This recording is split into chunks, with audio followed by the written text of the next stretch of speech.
शुक्र जूं बरकतूं पहिरियां हिन खे पढ़ो।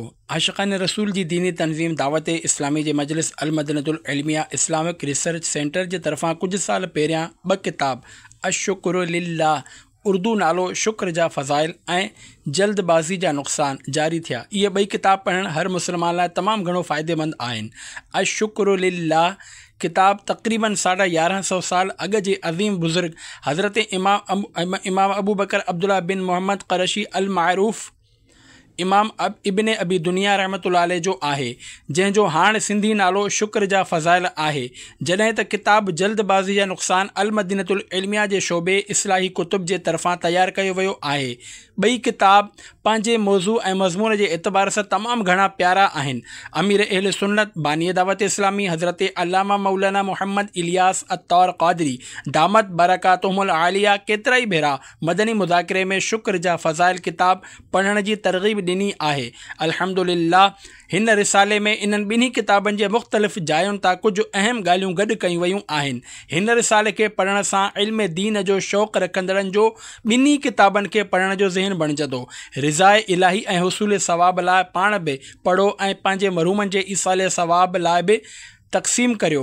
अल्लाह पाक इन्हनि किताबनि ते कमु कंदड़नि जे इल्म ऐं अमल में ख़ूब बरकतूं अता फ़रमाए ऐं असांखे इन्हनि किताबनि जी फैज़ान सां माला माल फ़रमाए। आमीन बिजाहे ख़ातमिन नबिय्यीन सल्लल्लाहु अलैहि वसल्लम। अल्हम्दुलिल्लाहि रब्बिल आलमीन वस्सलातु वस्सलामु अला ख़ातमिन नबिय्यीन अम्मा बअद फ़अऊज़ु बिल्लाहि मिनश शैतानिर रजीम बिस्मिल्लाहिर रहमानिर रहीम। शुक्र जूं बरकतूं दुआए अत्तार या रब्बे करीम जेको बि 16 सफ़नि जो रिसालो शुक्र जूं बरकतूं पढ़ी या ॿुधे उनखे हर हाल में सब्र ऐं शुक्र करण वारो बणाए ऐं उनखे माउ पीउ ऐं ख़ानदान समेत बेहिसाब बख़्शे छॾ। आमीन बिजाहे ख़ातमिन नबिय्यीन सल्लल्लाहु अलैहि वसल्लम। दुरूद शरीफ जी फ़ज़ीलत फ़रमाने आख़िरी नबी सल्लल्लाहु अलैहि वसल्लम अल्लाहुम्मा सल्लि अला मुहम्मदिन व अनज़िलहुल मक़अदल मुक़र्रब इंदक यौमल क़ियामह। जेको शख़्स हिन तरह दुरूद पाक पढ़े उन लाइ मुंहिंजी शफ़ाअत वाजिब थी वेंदी आहे। अत-तरग़ीब व तरहीब 329/2 हदीस 30। सल्लु अलल हबीब सल्लल्लाहु अलैहि मुहम्मद। शुक्र जा फ़ज़ाइल किताब मां कुझु अहम ॻाल्हियूं। अज़ीम ताबई बुज़ुर्ग हज़रत इमाम हसन बसरी रहमतुल्लाह अलैह फ़रमाइनि था, बेशक अल्लाह पाक जेसि ताईं चाहींदो आहे पंहिंजी नेमत सां माण्हुनि खे फ़ाइदो पहुचाईंदो रहंदो आहे ऐं जॾहिं उन जी नाशुक्री कई वेंदी आहे त हू उन खे ई उन लाइ अज़ाब बणाए छॾींदो आहे। शुक्र जा फ़ज़ाइल सफ़ो 10। मुसलमाननि जे चौथे ख़लीफ़े हज़रत मौला अली रज़ी अल्लाह तआला अन्हु हमदान जे हिकु शख़्स खे इरशाद फ़रमायो, बेशक नेमत जो ताल्लुक़ शुक्र सां आहे ऐं शुक्र जो ताल्लुक़ नेमतुनि जे वाधारे सां आहे। इहे 2 हिक ॿिए लाइ लाज़िम आहिनि। पोइ अल्लाह पाक जे तरफ़ खां नेमतुनि जो वाधारो उन वक़्त ताईं नथो रुकिजे जेसि ताईं बाने जे तरफ़ां शुक्र न रुकिजी वञे। नेमत मौत ताईं बाक़ी रहंदी। हुज़ूर नबी अकरम सल्लल्लाहु अलैहि वसल्लम इरशाद फ़रमायो, अल्लाह पाक कंहिं बाने खे अहल माल ऐं औलाद जे सूरत में का नेमत अता करे पोइ उहो चवे माशा अल्लाहु ला कुव्वत इल्ला बिल्लाह, याने जेको अल्लाह पाक चाहे नेकी करण जी ताक़त ऐं उन जी तौफ़ीक़ सां आहे। याने शुक्र अदा करे त उहो उन में मौत खां सवाइ का बि आफ़त न ॾिसंदो। शोबुल ईमान 99/4 हदीस 43-69। शुक्र जो बुनियाद शुक्र जो असल ही आहे त माण्हू नेमत जो तसवुर ऐं उन जो इज़हार करे ऐं शुक्र जी हक़ीक़त ही आहे त मुनइम याने नेमत ॾियण वारे जी नेमत जो उन जी ताज़ीम सां एतिराफ़ करे ऐं नफ़्स खे इन जो आदी बणाए।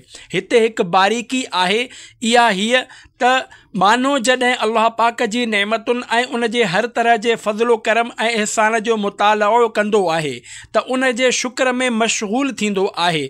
इन सां नेमतूं वधीक थींदियूं आहिनि ऐं बाने जे दिलि में अल्लाह पाक जी महबत वधी वेंदी आहे। ही मक़ाम तमामु बरतर आहे ऐं उन खां आला मक़ाम ही आहे त मुनइम जी महबत एसि ताईं ग़ालिब थिए जो क़ल्ब खे नेमतुनि ॾांहुं तवजो बाक़ी न रहे। ही मक़ाम सिद्दीक़नि जो आहे। अल्लाह पाक पंहिंजे फ़ज़ल सां असांखे शुक्र जी तौफ़ीक़ अता फ़रमाए। नेमत ते नेमत हज़रत अबू अकील रहमतुल्लाह अलैह फरमाइनि था त मूं हज़रत बकर बिन अब्दुल्लाह रहमतुल्लाह अलैह खे फरमाईंदे ॿुधो त बानो जॾहिं बि अल्हम्दुलिल्लाह चवंदो आहे त अल्हम्दुलिल्लाह चवण जी बरकत सां उन लाइ नेमत लाज़िम थी वेंदी आहे। मूं पुछियो उन नेमत जो बदिलो छा आहे? इरशाद फरमायाऊं उन जो बदिलो बि बाने जो अल्हम्दुलिल्लाह चवणु आहे। पोइ उहो चवंदे ई उन वटि हिकु ॿी नेमत अची वेंदी, छो त अल्लाह पाक जूं नेमतूं ख़तमु नाहिनि थींदियूं। शुक्र जा फ़ज़ाइल सफ़ो 23। नेमतुनि जे याद सां महबत इलाही में इज़ाफ़ो। हज़रत अबू सुलेमान वासिती रहमतुल्लाह अलैह फरमाइनि था अल्लाह पाक जे नेमतुनि खे यादि करण सां दिलि में उन जी महबत पैदा थींदी आहे। बारगाहे रब्बुल इज़्ज़त में हाज़िरी। हज़रत अब्दुल्लाह बिन सलाम रज़ियल्लाहु अन्हु फरमाइनि था बेशक अल्लाह पाक क़यामत जे ॾींहुं पंहिंजे बाने खे पंहिंजी बारगाह में हाज़िर करे उन खे पंहिंजूं नेमतूं ॻणाईंदो। एतिरो बयानु करण खां पोइ हज़रत अब्दुल्लाह बिन सलाम रज़ियल्लाहु अन्हु तमामु घणो रुना। पोइ फरमायाऊं मां उम्मीद करियां थो त अल्लाह पाक बाने खे पंहिंजी बारगाह में हाज़िर फरमाइण खां पोइ अज़ाब न ॾींदो। ख़ौफ़ जी ॻाल्हि। अल्लाह पाक जे प्यारे नबी सल्लल्लाहु अलैहि वसल्लम इरशाद फरमायो जॾहिं तूं ॾिसीं त अल्लाह पाक बाने खे उन जी नाफ़रमानी जे बावजूदु उन जी ख़्वाहिशुनि मुताबिक़ अता करे रहियो आहे त उहा उन जे तरफ़ां उन खे मोहलत आहे। मसनद अहमद 122/6 हदीस 17-13। हज़रत दाऊद अलैहिस्सलाम जो शुक्र। हज़रत दाऊद अलैहिस्सलाम अल्लाह पाक जो हिन तरह हम्द कयो अल्हम्दुलिल्लाहि हम्दन कमा यंबगी लिकरमी वजही रब्बी जल्ल जलालुहू। याने अल्लाह पाक लाइ अहिड़ो हम्द आहे जहिड़ी उन जी इज़्ज़त जे शान जे लाइक़ु आहे त अल्लाह पाक संदन तरफ़ वही फरमाई ए दाऊद तूं फ़रिश्तनि खे मशक़त में विझी छॾियो आहे, याने अहिड़ो हम्द फ़रिश्ता बि न करे सघिया। ज़िक्र इलाही सां ज़बान तर।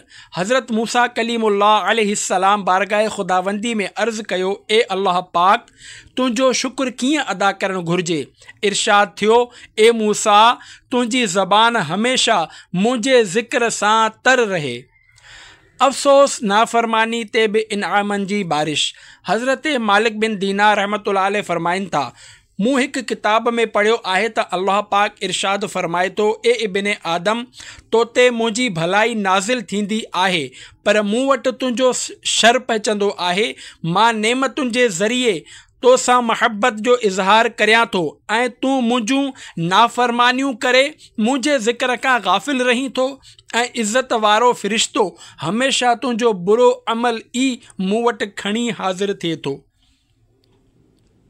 मग़फ़िरत जी ख़ुशख़बरी। फ़रमाने आख़िरी नबी सल्लल्लाहु अलैहि वसल्लम अल्लाह पाक कंहिं बाने खे नेमत अता फ़रमाईंदो आहे ऐं उहो इन ॻाल्हि जो यकीन करे वठंदो आहे त हीअ अल्लाह पाक जे तरफ़ां आहे त अल्लाह पाक उन लाइ उन नेमत जो शुक्र अदा करणु लिखी छॾींदो आहे ऐं जॾहिं अल्लाह पाक गुनाह ते बाने जी शर्मिंदगी ॾिसंदो आहे त उन जी मग़फ़िरत तलब करण खां पहिरियां ई उन खे बख़्शे छॾींदो आहे। ऐं जॾहिं को शख़्स दीनार जे एवज़ कपिड़ो ख़रीद करे पाईंदो आहे ऐं अल्लाह पाक जो शुक्र अदा कंदो आहे त उन खां पहिरियां जो कपिड़ा उन जे गोॾनि ताईं पहुचनि अल्लाह पाक उन जी मग़फ़िरत फ़रमाए छॾींदो आहे। मुस्तदरिक 196/2 हदीस 1937। बख़्शियो वेंदो आहे।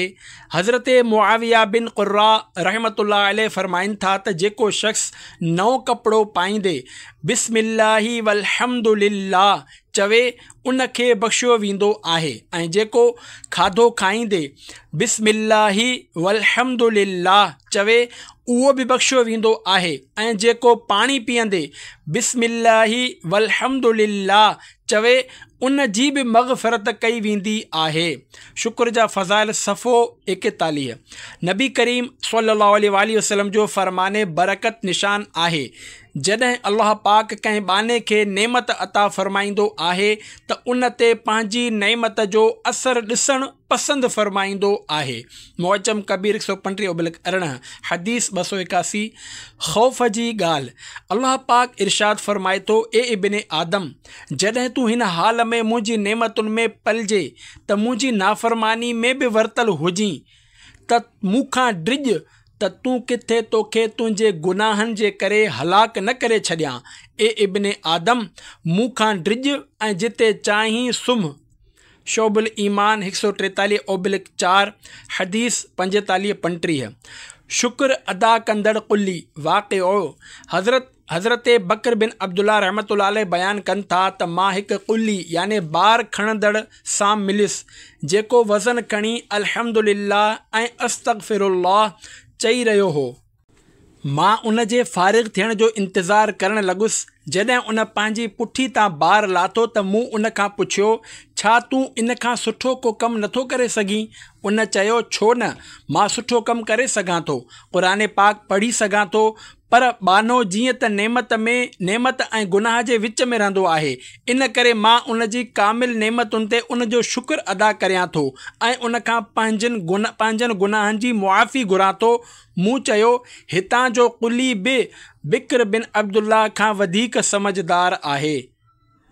पाणी जो शुक्र। अल्लाह पाक जे प्यारे प्यारे आख़िरी नबी सल्लल्लाहु अलैहि वसल्लम पाणी नोश फ़रमाईंदा हुआ त ही कलमा चवंदा हुआ। तर्जुमो। सभु तारीफ़ूं अल्लाह पाक जे लाइ आहिनि जंहिं फ़क़ति पंहिंजे रहमत सां उन खे याने पाणी खे मिठो निहायत मिठो बणायो ऐं असांजे याने उम्मत जे गुनाहनि जे करे उन खे खारो निहायत तल्ख़ याने कोड़ो न बणायो। आफ़ियत ऐं शुक्र। हिकु आलिम दीन जो फ़रमान आहे, मूं पंहिंजे मुआमिले में ग़ौर ऐं फ़िक्र कयो त आफ़ियत ऐं शुक्र खां सवाइ कंहिं बि भलाई खे शर खां ख़ाली न ॾिठुमि। घणा माण्हू मुसीबत में बि शुक्र कंदा रहंदा आहिनि ऐं केतिरा ई माण्हू आफ़ियत में हुजण जे बावजूदु शुक्रगुज़ार नाहिनि हूंदा। पोइ जॾहिं तव्हां ख़ुदा खां घुरो त इहे ॿई घुरो। ऐब लिकियल आहिनि।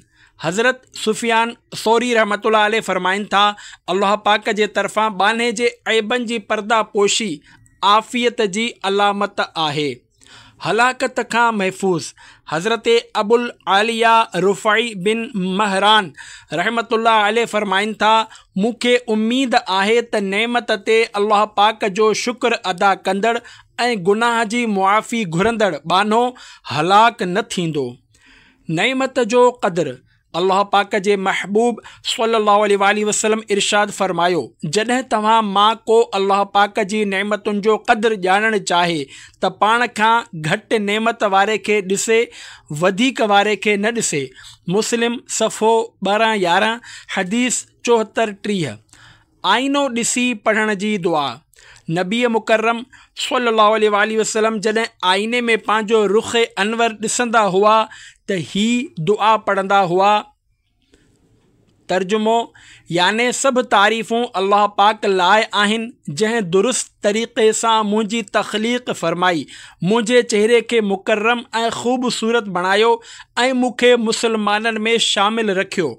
शोबुल ईमान 111/4 हदीस 44-58।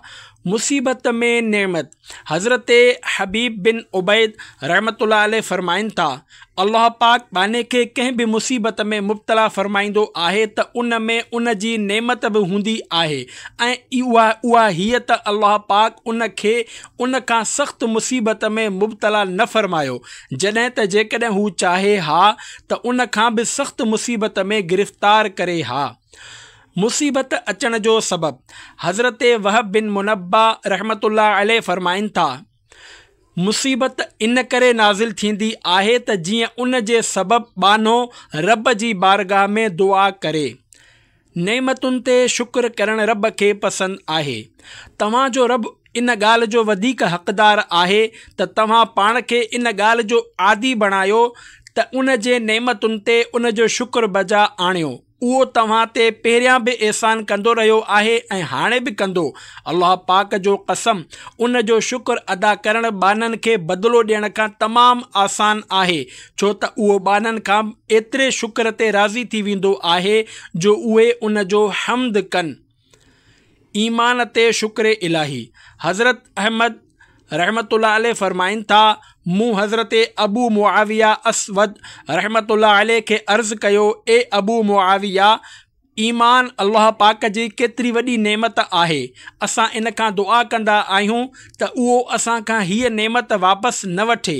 उन्हनि इरशाद फरमायो, नेमत अता करण वारे ते हक़ आहे त उहो जंहिंखे नेमत अता फ़रमाए पूरी अता फ़रमाए।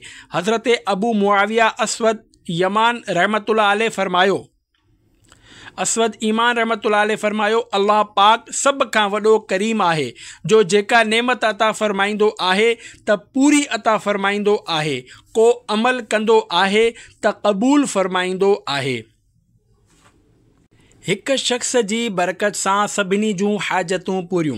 हज़रत अब्दुर्रहमान बिन ज़ैद बिन असलम रहमतुल्लाह अलैह इरशाद फ़रमाइनि था, इज्तिमा में कॾहिं हिकु शख़्स अहिड़ो हूंदो आहे जो हू अल्लाह पाक जो हम्द कंदो आहे त तमामु इज्तिमा में शरीकनि जूं हाजतूं पूरियूं कयूं वेंदियूं आहिनि। सभ खां नंढी नेमत। हज़रत अबू अयूब अहमद बिन मोहम्मद बिन जाबिर क़रशी रहमतुल्लाह अलैह फरमाइनि था त हज़रत दाऊद अलैहिस्सलाम बारगाह खुदावंदी में अर्ज़ु कयो, ए अल्लाह पाक, मूंखे पंहिंजी सभ खां नंढी नेमत जे मुतअल्लिक़ ख़बर ॾे त अल्लाह पाक उन्हनि ॾांहुं वही नाज़िल फरमाई, ए दाऊद, साह खण। उन्हनि साह खयो त अल्लाह पाक इरशाद फरमायो त हीअ तोते मुंहिंजी सभ खां नंढी नेमत आहे। खाधे जी नेमतुनि जो हिसाब न थींदो। हज़रत तमीम बिन सलमा रहमतुल्लाह अलैह फरमाइनि था, मूंखे हीअ ॻाल्हि बयानु कई वई आहे, जॾहिं बानो खाधे जी इब्तिदा में बिस्मिल्लाह पढ़े ऐं आख़िर में अल्हम्दुलिल्लाह चवे त उन खां खाधे जे नेमतुनि बाबति सुवाल न थींदो। मुंहिंजो शुक्र अदा कयो वञे। अज़ीम ताबाई बुज़ुर्ग हज़रत हसन बसरी रहमतुल्लाह अलैह फरमाइनि था त अल्लाह पाक जॾहिं हज़रत आदम अलैहिस्सलाम खे पैदा कयो त उन्हनि जे साॼे पासे खां जन्नतुनि खे ऐं खाॿे पासे खां दोज़ख़ुनि खे कढियाई ऐं उहे ज़मीन ते हलण लॻा। इन्हनि मां कुझु अंधा, कुझु ॿोड़ा ऐं कुझु मुसीबत ज़दा हुआ त हज़रत आदम अलैहिस्सलाम अर्ज़ु कयो, ए मुंहिंजा रब, तो मुंहिंजी औलाद खे हिकु जहिड़ो पैदा न फ़रमायो त अल्लाह पाक इरशाद फ़रमायो, ए आदम, मां चाहियां थो त मुंहिंजो शुक्र अदा कयो वञे।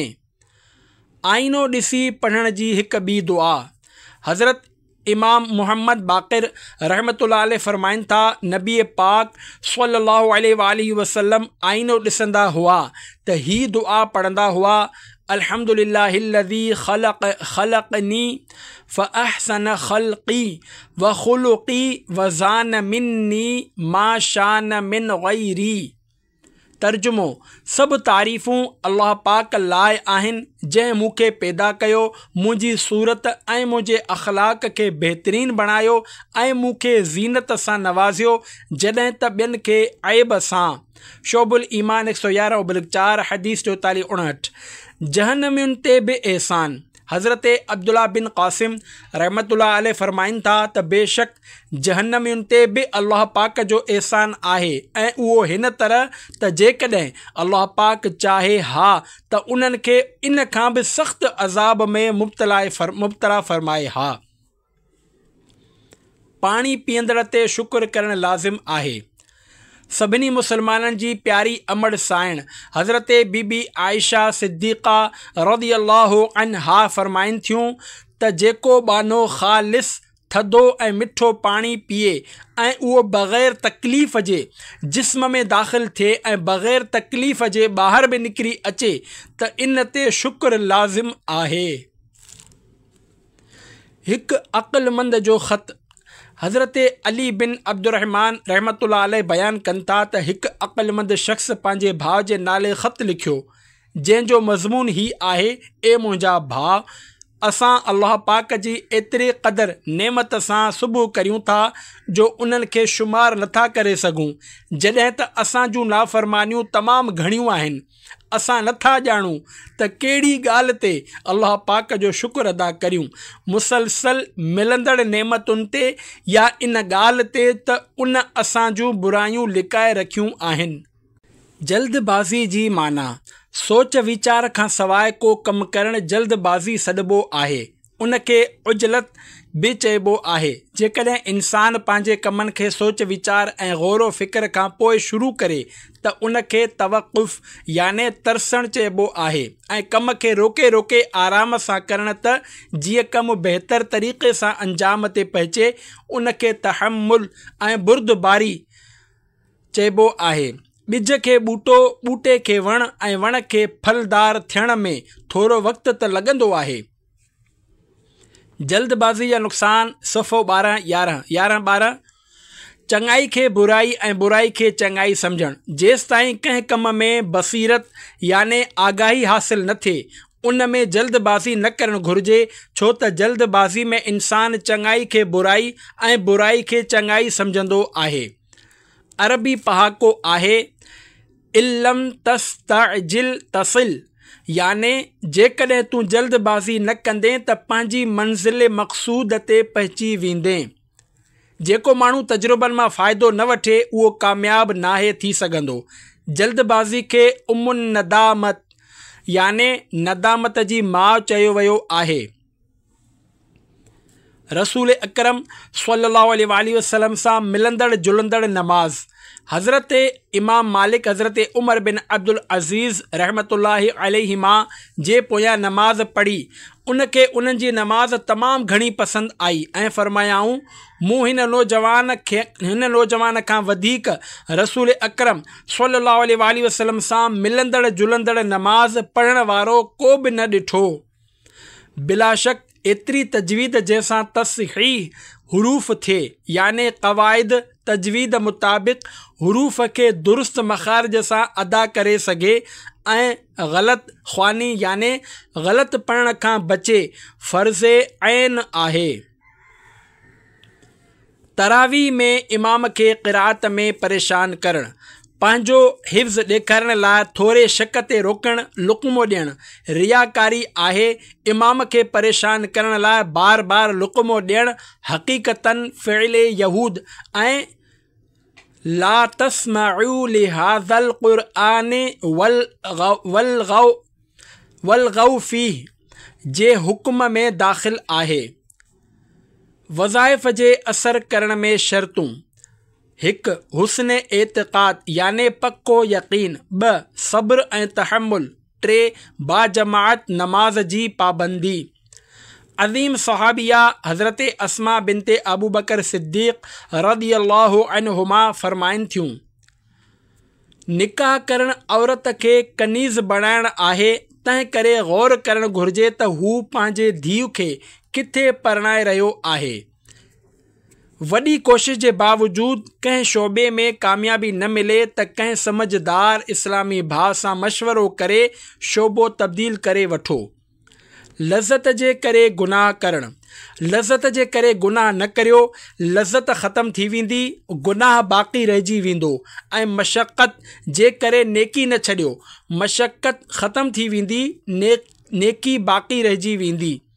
किताब जल्दबाज़ी जा नुक़सान सफ़ो 89। जाहिल जूं सिफ़तूं याने तमामु घणो हेॾे होॾे ॾिसणु ऐं जवाबु ॾियण में जल्दी करण वारो। एतमाद जे फ़ज़ा जो ख़ात्मो। कंहिं मज़हबी तहरीक सां वाबस्ता फ़र्दनि में बदगुमानी अची वञे त निगरान ऐं मातहत जे विच में एतमाद जी फ़ज़ा ख़तम थी वेंदी आहे। कॾहिं कॾहिं कमु ॾिसण में बुरो लॻंदो आहे पर हक़ीक़त में ईअं न हूंदो आहे, छो त मुमकिन आहे त करण वारो इन खे वेसर में करे रहियो हुजे या ॾिसण वारो ई ग़लती ते हुजे। देर सां पहुचणु न पहुचण खां बहितर आहे। जल्दबाज़ी ठहियल ठुकियल रांदि बिगाड़े छॾींदी आहे। इस्लाह जो अंदाज़।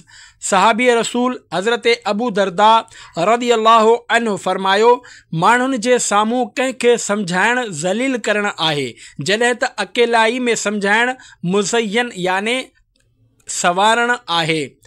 ख़्वाहिश जो जवाब। हज़रत उमर बिन अब्दुल अज़ीज़ रहमतुल्लाह अलैह खां पुछियो वियो, मा तश्तही याने तव्हांजी कहिड़ी ख़्वाहिश आहे? फरमायाऊं, मा यक़दिल्लाह याने जेको अल्लाह पाक जो हुकुम हुजे। इंसान जे फ़ज़ल ऐं कमाल जो जोहर याने क़ाबिलियत ॻाल्हाइण खां पोइ ई ज़ाहिर थींदो आहे। हुज़ूर अकरम सल्लल्लाहु अलैहि वसल्लम फरमायो, कम तदबीर याने सोच वीचार सां इख्तियार कयो, पोइ जेकॾहिं उन जे अंजाम में भलाई ॾिसो त करे वठो, ऐं जेकॾहिं गुमराही जो ख़ौफ़ करियो त बाज़ रहो। शरह हदीस, जेको कमु करिणो हुजे पहिरीं उन जो अंजाम सोचियो, पोइ कमु शुरू कयो। जेकॾहिं तव्हांखे कंहिं कम जे अंजाम में दीनी या दुनियावी ख़राबी नज़र अचे त कमु शुरू ई न करियो, ऐं जेकॾहिं शुरू करे चुका आहियो त बाज़ रहो, उनखे पूरो न कयो। मिरातुल मनाजी 626/6। हदीस पाक में आहे, इत्मिनान हर शइ में हुजे सिवाइ आख़िरत जे कम में। शैतान कारे ख़ैर याने भलाई जे कम में देर कराए पोइ उनखे रोके छॾींदो आहे। जनाबत याने गुस्ल फ़र्ज़ थियण जी हालत में घटि वुज़ू करे सुम्हो। हदीस पाक में आहे, जंहिं घर में जुनबी बेगुस्लो हुजे उते रहमत जा फ़रिश्ता न ईंदा आहिनि। अबू दाऊद 109/1 हदीस 227। हदीस पाक में आहे त तौबह में देर खां बचो, छो त मौत जल्दी अची वेंदो आहे। अतरग़ीब व तरहीब 48/4 रक़म 18। कंहिंजी इस्लाह में देर न करियो। कंहिंखे बुराई में मुब्तला ॾिसी अहसन अंदाज़ में नरमी ऐं शफ़क़त सां उन जी इस्लाह में देर न कयो। जेकॾहिं नमाज़ जुमा खां पहिरियां जनाज़ो तयारु थी वञे त घणी जमात जो इंतज़ारु न करणु घुरिजे, बल्कि जनाज़ो पढ़ी वठिजे। सल्लु अलल हबीब सल्लल्लाहु अला मुहम्मद व आलिही व अस्हाबिही व बारक वसल्लम।